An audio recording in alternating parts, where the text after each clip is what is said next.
नमस्कार दोस्तों, स्वागत है आप सभी का एक बार फिर से हमारे इस चैनल शास्त्र वॉइस पर।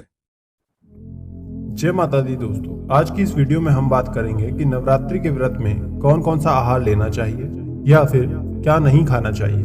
दोस्तों, व्रत का सामान्य कुछ नियम होते हैं कि उसमें आपको संतुलित और व्रत के अनुरूप ही आहार लेना चाहिए, वही आहार आपके लिए श्रेष्ठ होता है।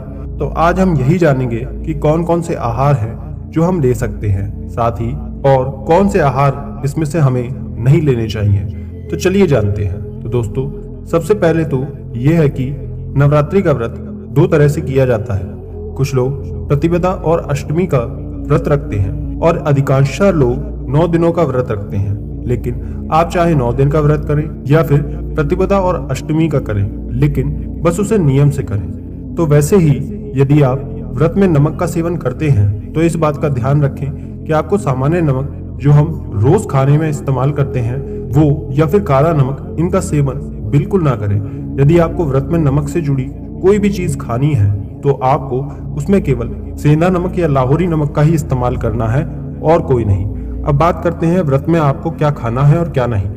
भोजन व्रत में आप कितनी बार कर सकते हैं। तो दोस्तों, यदि नवरात्रि का व्रत आप कर रहे हैं तो आपको 2 बार अच्छे से संपूर्ण भोजन लेना है, यानी कि कोई ऐसी ठोस चीज आपको खानी है जिसे खाने के बाद आपका पेट पूरी तरह से भरा रहे।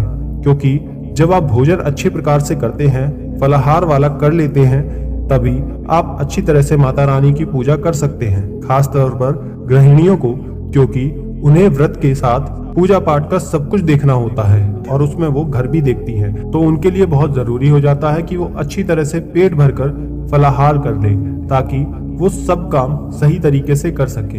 क्योंकि ऐसे में आपको और अधिक ऊर्जा की आवश्यकता होगी।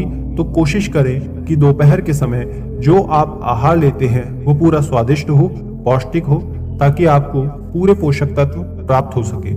आहार में आपको कौन सा आहार लेना है, आइए जानते हैं।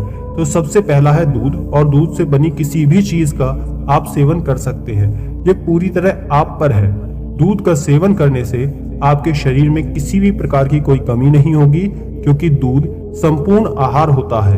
तो आप रात्रि में दूध जरूर लें। दूध में आप जैसे साबूदाने की खीर, मखाने की खीर, सूखे फल की खीर या फिर सीधा दूध आप पी सकते हैं। तो आपकी इच्छा है, आप सीधा दूध ले लें या फिर दूध से बनाकर कुछ चीज का सेवन करें।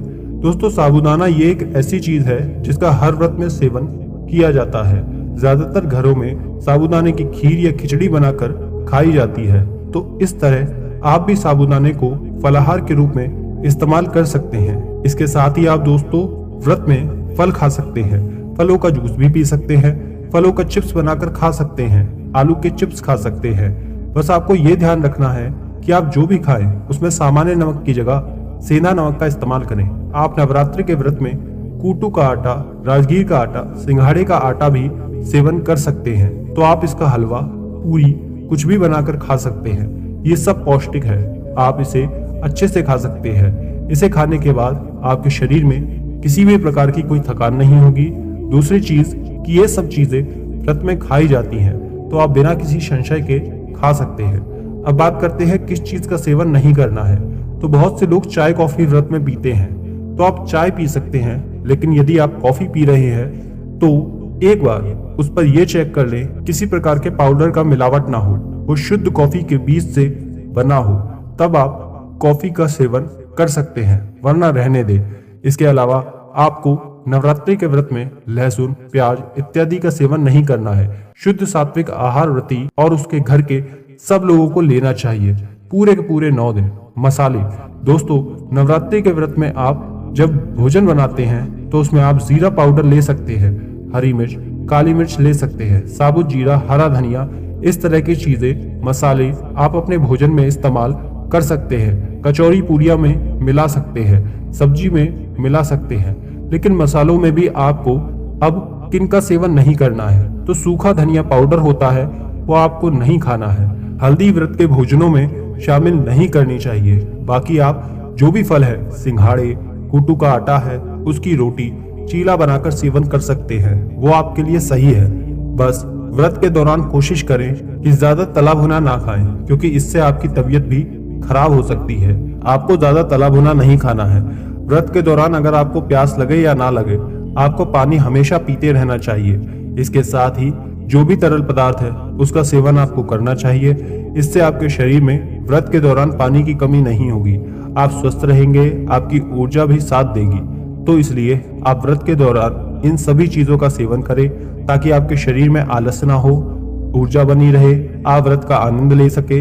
तो खान पान से संबंधित इन सभी जानकारियों का आपको व्रत के दौरान ध्यान रखना है।